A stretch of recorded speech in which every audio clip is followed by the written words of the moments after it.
안녕하십니까. 저는 현대자동차 인포테인먼트 UX 개발팀에 재직 중인 박재석 책임연구원입니다. 지금부터 현대차에서 인포테인먼트 UX 디벨롭먼트, 말 그대로 차량용 인포테인먼트 시스템의 UX 개발은 어떻게 해왔고 또 앞으로 어떻게 할 것인지에 대해 여러분들께 소개하고자 합니다. 발표 순서는 다음과 같습니다. 먼저 UX 관점에서 인포테인먼트 시스템이 발전해온 히스토리를 간략하게 공유하고 현대차 내에서 인포테인먼트 UX 개발팀은 어떤 일을 하는지, 또 자동차 UX라고 해서 특별히 고려해야 할 것들은 무엇인가에 대해 말씀드리고, 마지막으로 최근에 진행했던 주요 프로젝트 중에 두 가지 정도를 뽑아서 주요 사례들을 위주로 준비하였습니다. 개발 이력 챕터에서는 지금으로부터 약 10년 전 있었던 이야기부터 시작해서 세대별 발전해온 플랫폼들의 주요한 내용들로 간략히 말씀드리겠습니다. 돌이켜보면 현대차 인포테인먼트 시스템은 2010년대 초반부터 플랫폼화를 도입했던 것으로 기억합니다. 이때는 사실 인포테인먼트라는 용어 자체도 없었고 당시 어찌 보면 AV&T만 다루던 시절이었고요. 제가 혼돈의 시대라 표현한 것처럼 UX보다는 기본적인 AV&T 시스템 성능 육성 자체에 초점을 맞추던 시기였습니다. 굳이 UX를 언급하자면 동일한 레이아웃에 현대는 블루, 기아는 레드 이 두 가지 컨셉으로 컬러, 아이콘, 폰트만 차별화하여 현대 기아의 전 차종을 대응했던 시기라고 말씀드릴 수 있겠습니다. 저희는 신차를 기획하고 양산하기까지 약 2년이 넘는 시간이 소요됩니다. 지금 보시는 2세대 소울과 2세대 G80 차량이 2013년 겨울에 양산된 걸 감안하면 실제로 기획할 당시에는 2011년, 즉 아이폰 3GS가 판매되던 시기였습니다. 따라서 자연스럽게 현대차 내부에서도 UX라는 단어를 쓰기 시작했고 시스템 개발에 UX, 즉 사용자 경험이라는 개념을 처음으로 가져와서 기존 대비 사용하기 편하고 직관적인 방향으로 AV&T를 개선하기 시작했습니다. 2세대 K9을 타깃으로 저희는 AV&T를 표준형과 고급형으로 나누면서 본격적인 플랫폼화를 시작하게 됩니다.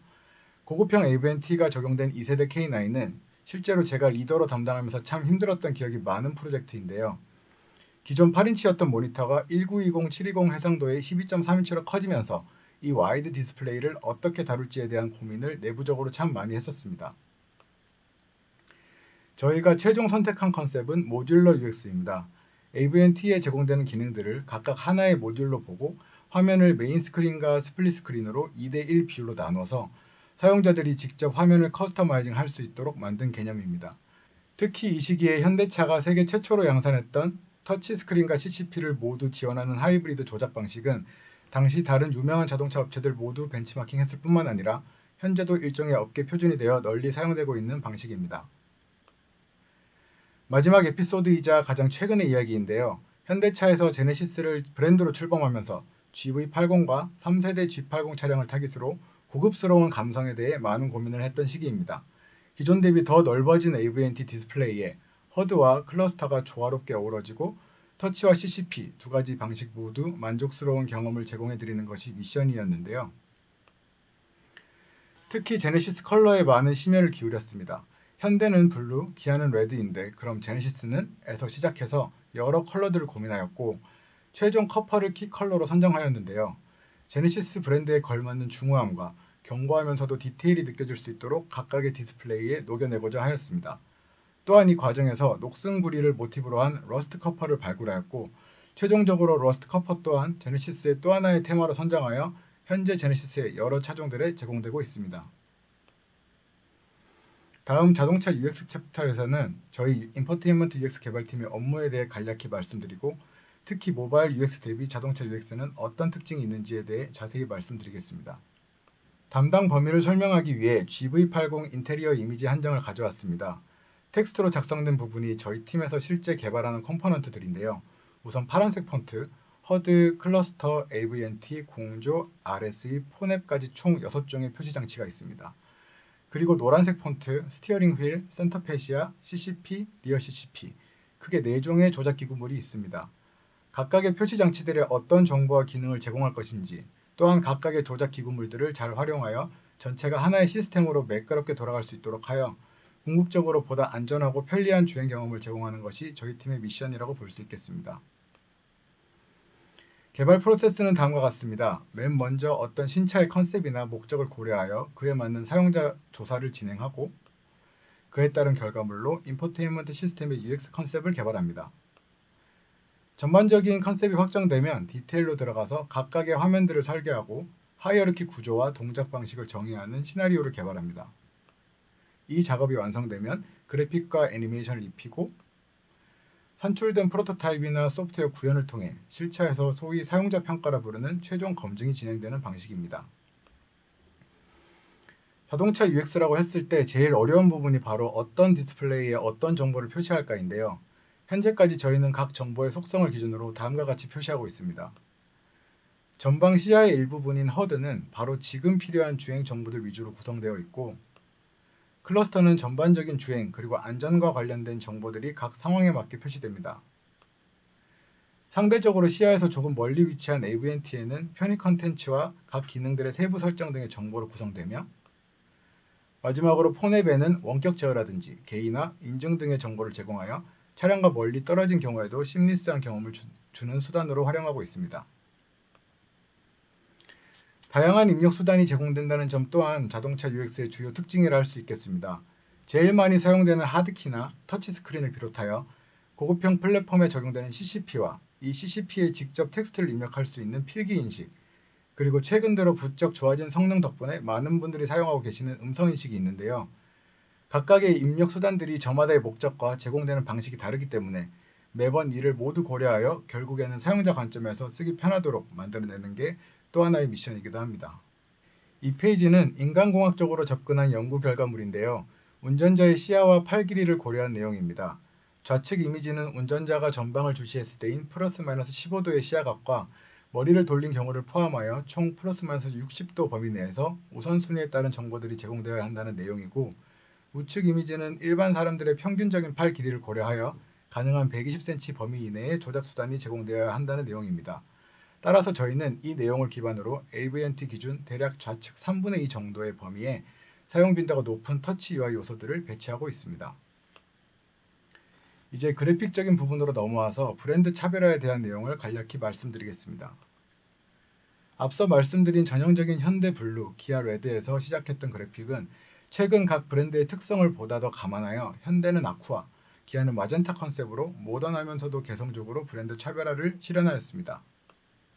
또한 제네시스는 커퍼와 러스트 커퍼 컬러로 차량 인테리어 전반적으로 조화로움을 추구하였고, 최근 양산된 아이오닉 5 EV6에는 전용 전기차라는 특성과 그 상징성에 맞춰 종이의 질감을 살린 컨셉으로 제공되고 있습니다.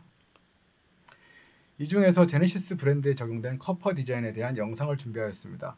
실제로 이것은 굿디자인, 레드닷 2020, 2021 IF 위너 등에서 수상한 영상입니다.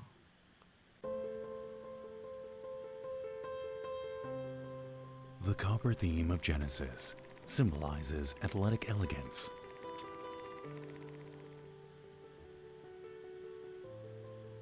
It offers a luxurious identity with unique color and texture. Genesis's unique identity has also been imprinted on the infotainment system.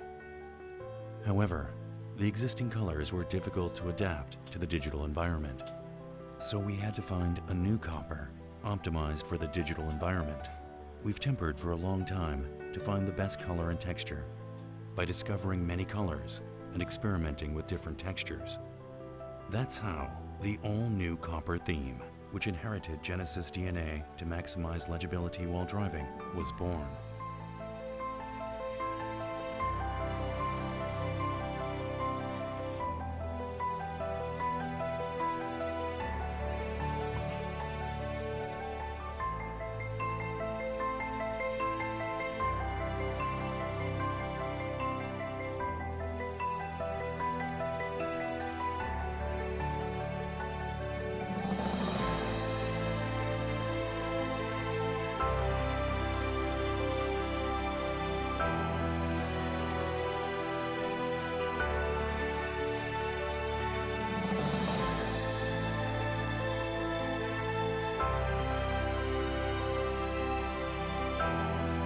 The new copper retains athletic elegance, even in a variety of environmental conditions.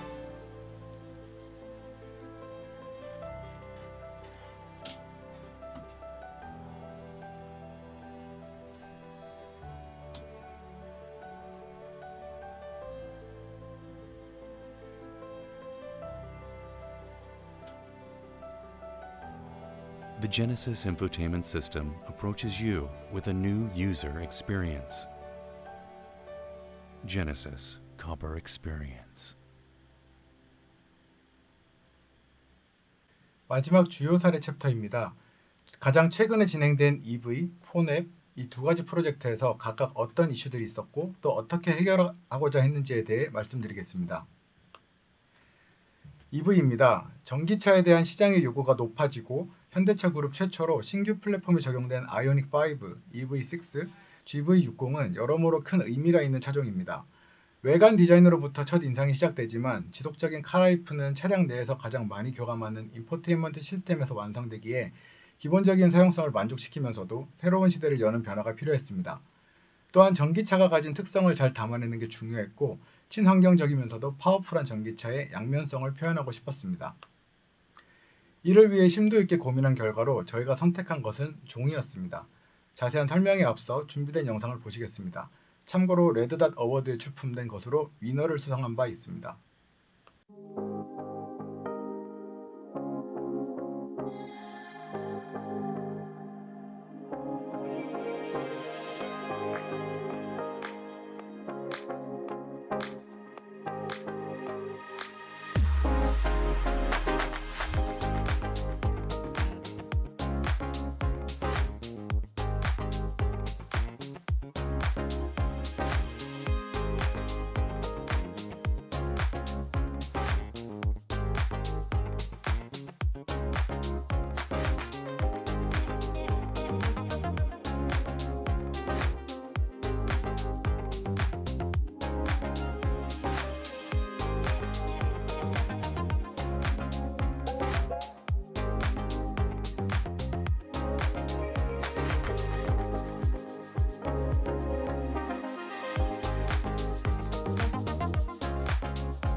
지금 발표를 보고 계신 분들 모두 어린 시절 저마다의 꿈을 종이 한 장의 상상화로 그려냈던 기억들이 있으실 겁니다.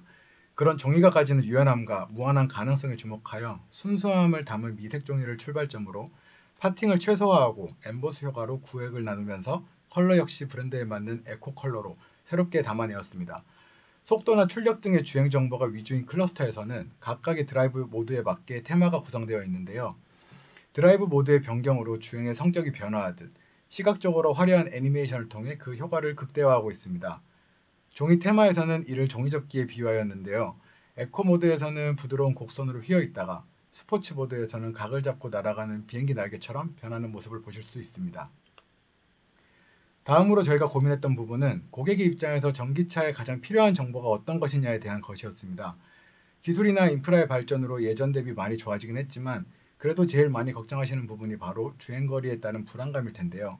이에 대해 저희는 꼭 필요한 정보를 정확하게 전달하여 고객분들의 불안감을 해소시키고 실제 운전하시는데 잘 활용하실 수 있도록 여러 정보들을 체계적으로 구성하는 것이 필요하다고 생각했습니다. 기존 가솔린이나 디젤 차량과는 달리 전기차에서는 주행 가는 거리, 목적지나 충전소까지의 거리, 배터리 충전량 등의 수치들이 매우 중요합니다. 이 정보들을 어떻게 담아낼 것인가에 대해 여러 측면에서 고민한 결과 저희 선택은 숫자로 이야기하지 말고 거리로 보여주자는 것이었습니다. 현재 배터리 상태로 내가 목적지까지 도달할 수 있는지, 그 사이에 충전소로 갈 수 있는지, 에어컨이나 히터를 끄면 조금이라도 더 갈 수 있는지에 대해 가상의 일직선 도로를 그어 순서대로 표현하였습니다. 뿐만 아니라 충전 관리나 V2L 같은 신기능에서도 배터리를 어떻게 활용할지에 대해 직관적으로 이해하실 수 있도록 구성하였습니다. 마지막 에피소드로 폰앱입니다. 2021년도 레드닷에서 베스트 오브 베스트와 GD 브론즈를 수상한 현대 블루링크 폰앱 영상으로 시작하겠습니다.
이것도 한 1분 50초 정도.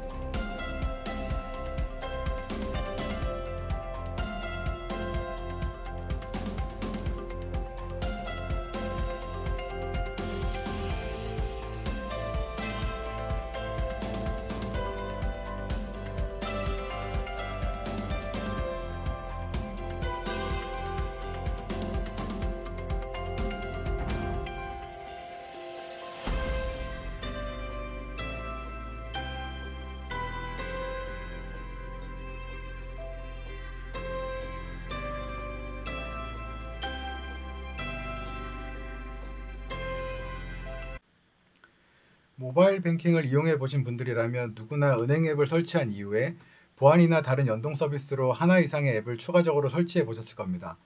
한 회사에서 제공되는 서비스들인데 왜 따로 설치해야 하는지 의문을 가지셨던 분들도 분명히 있으실 텐데요. 자동차 업계도 크게 다르지 않습니다. 방금 전 보셨던 블루링크 앱 외에도 디지털키, 빌트인 캠, 카페이 등의 앱들을 별도로 다운받아야 하고 이 중 일부는 분명 하나의 앱으로 통합할 수는 없었을까 하는 생각을 하셨을 겁니다. 이렇듯 고객의 총체적인 모바일 경험으로 미루어 볼 때 이제 저희도 기능의 성격이나 관리의 주체가 아니라 브랜드와 고객 관점에서 모든 서비스들을 하나의 슈퍼앱으로 통합해야 할 시점이라고 생각했습니다.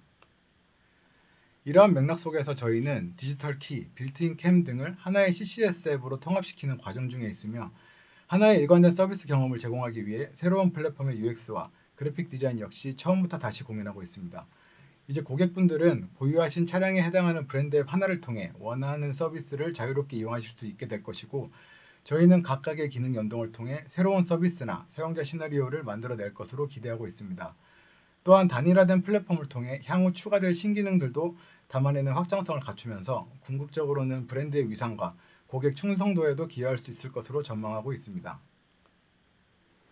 모바일 사용자들은 각자 선호에 따라 원하는 서비스를 원하는 플랫폼을 통해 소비합니다.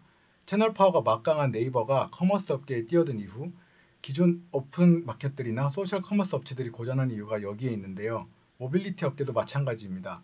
택시나 대리운전 서비스가 카카오나 티맵으로 사용자들이 몰리고 이들은 간편 결제까지 지원하여 락인 효과를 통해 선두의 자리를 굳건히 지키고 있습니다. 그럼 현대차의 강점은 무엇이고 기회는 어디에 있을까요?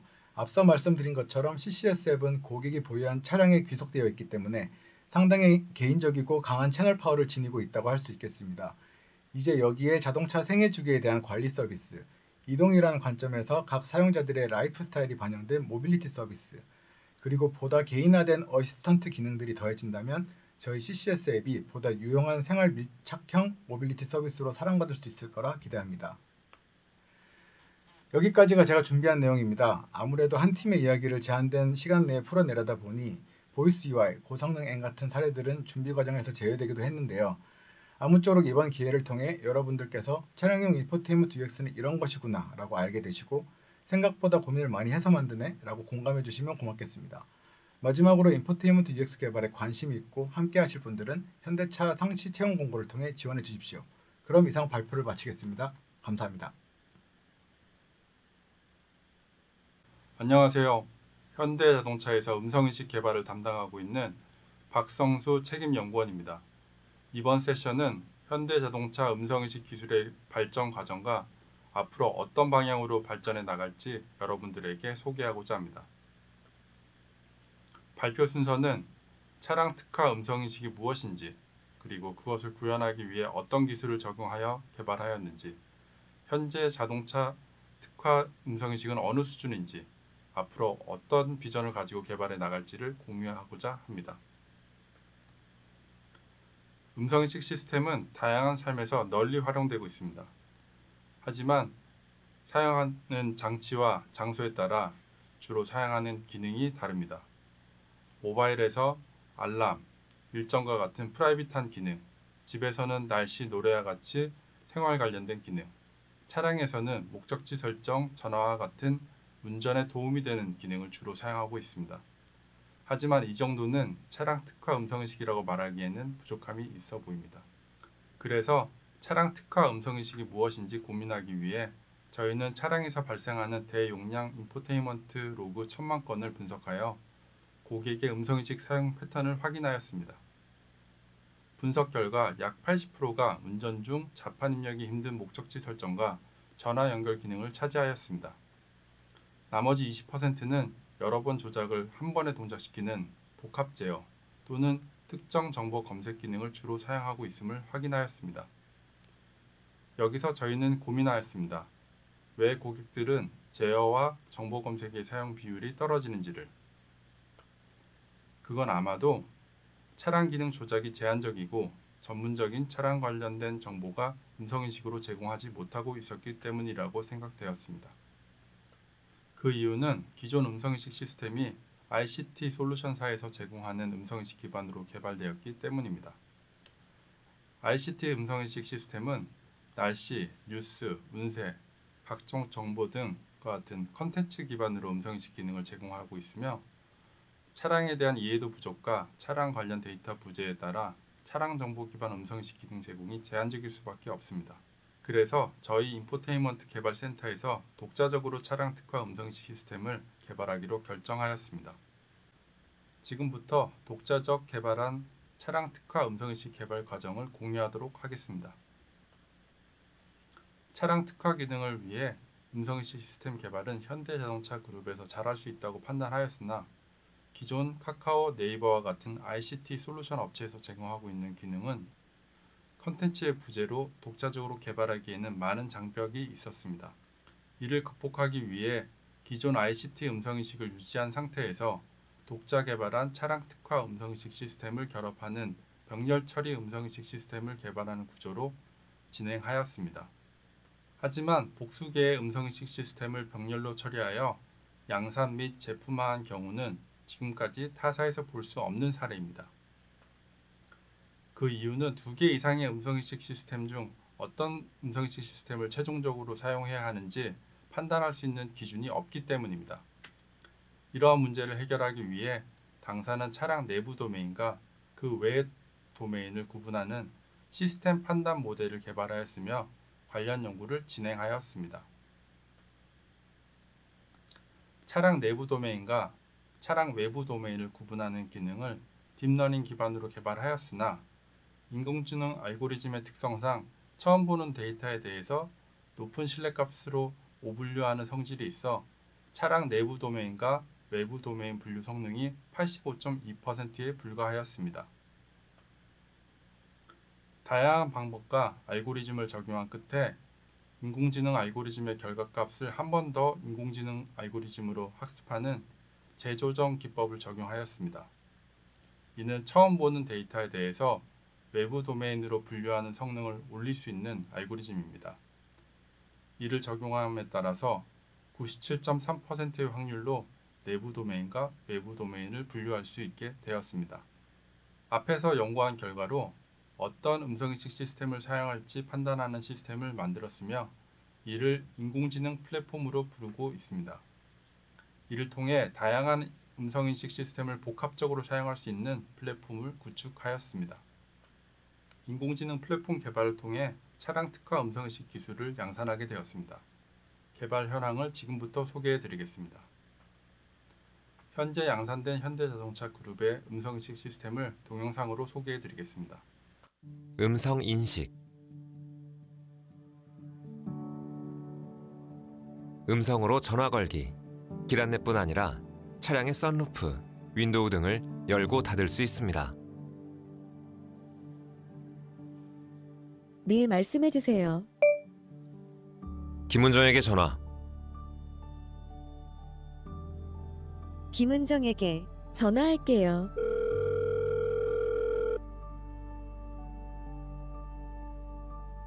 네, 말씀해 주세요. 제네시스 강남으로 가자. 검색 결과가 여러 개 있어요. 몇 번째를 선택할까요? 첫 번째. 선택한 장소를 목적지로 설정할게요. 네, 말씀해 주세요. 창문 열어줘. 운전석 창문을 열게요.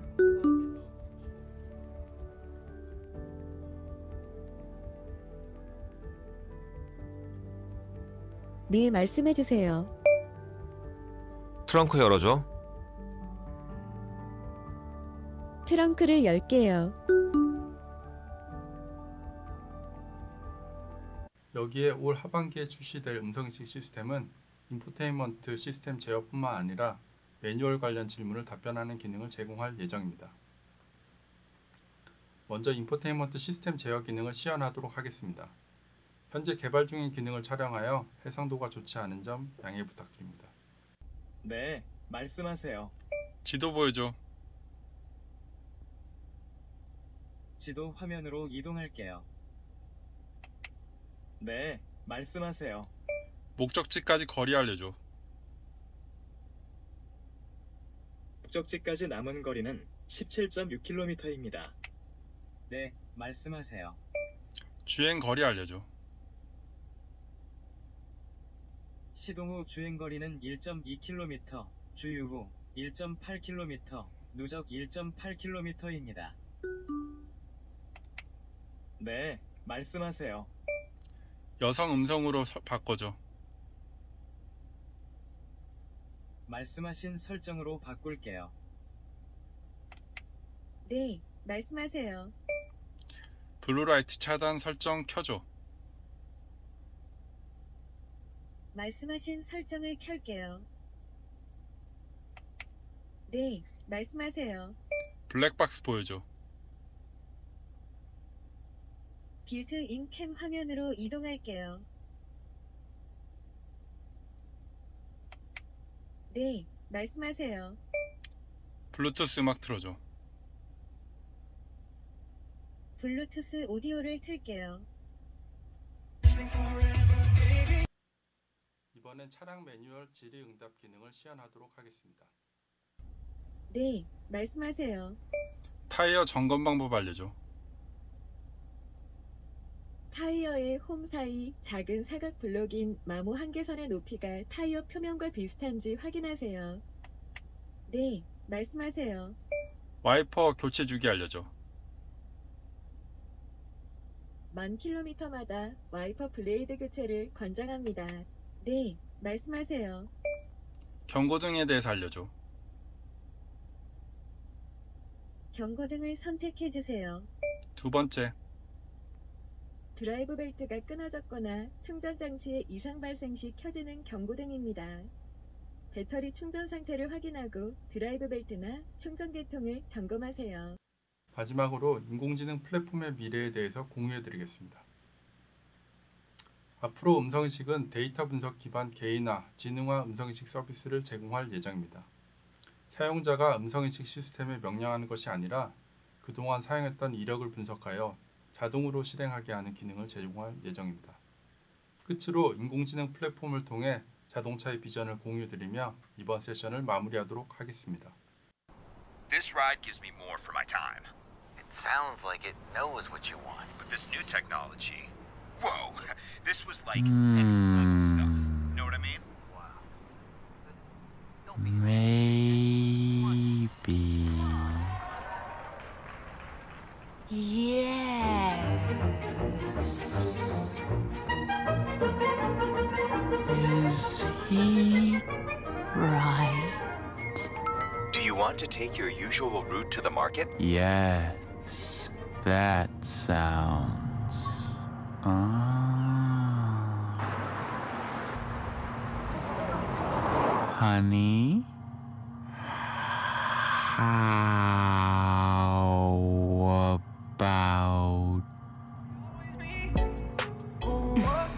how about You'll be arriving home in 10 minutes. It's a little cold today. Should I turn your heat on at home? yes?